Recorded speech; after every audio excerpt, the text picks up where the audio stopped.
আসসালামু আলাইকুম আমার লাভলি ভিউয়ার্স, আপনাদের জন্য আজকে নতুন একটি রেসিপি নিয়ে হাজির হলাম।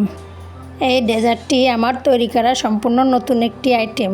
এটা আশা করি আপনাদের খুবই ভালো লাগবে। এত সফট এবং ইজি, ঘরে থাকা অল্প উপকরণ দিয়েই তৈরি করতে পারবেন। ছোট থেকে বড় সবাই খুবই পছন্দ করবে। আশা করি আপনারা বানিয়ে খাবেন এবং এর ফল বুঝতে পারবেন।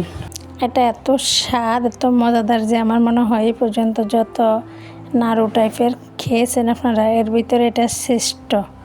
এটা মুখে দিলেই বুঝবেন কি কেমন অমৃতের মতো মজা। আর বানাতেও খুব সহজ, একদম ইজিতে মাত্র 5 মিনিটে বানিয়ে ফেলতে পারবেন। তো এবার মূল রেসিপিতে যাই। এর জন্য লাগবে তিল, খেজুর আর বাদাম। আমি তিল আর বাদাম ভেজে নিয়েছিলাম। এই 3টি উপকরণ একটি মিক্সি জারে নিয়ে ব্লেন্ড করে নিতে হবে। ব্লেন্ড করার এক পর্যায়ে এটা একদম আঠালো আঠালো হয়ে আসবে, তখনই একটি পাত্রে ঢেলে নেবেন।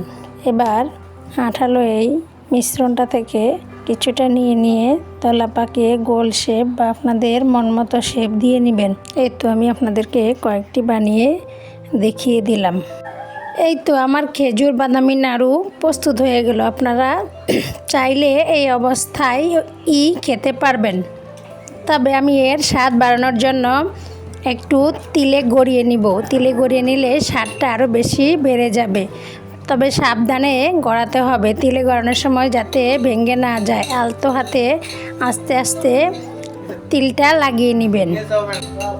তিলে গড়ানো হয়ে গেলে এটাকে হাতে নিয়ে আমি আরেকটু স্বাদ বাড়ানোর জন্য এর ভিতরে একটু জেলি পুরে দিব।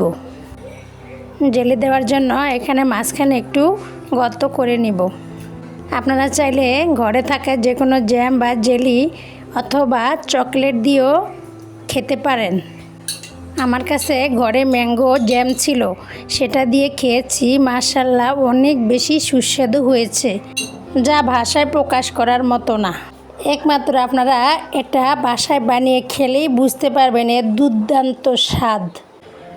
আশা করি আপনারা বাসায় অন্তত একবার বানিয়ে খাবেন আমার এই রেসিপি ফলো করে। এরকম অসাধারণ রেসিপি পেতে চাইলে আমার ইউটিউব চ্যানেলটি সাবস্ক্রাইব করে দিবেন, আর ফেসবুক থেকে দেখলে আমার পেজটি ফলো করে পাশে থাকবেন। ধন্যবাদ সবাইকে। আল্লাহ হাফেজ।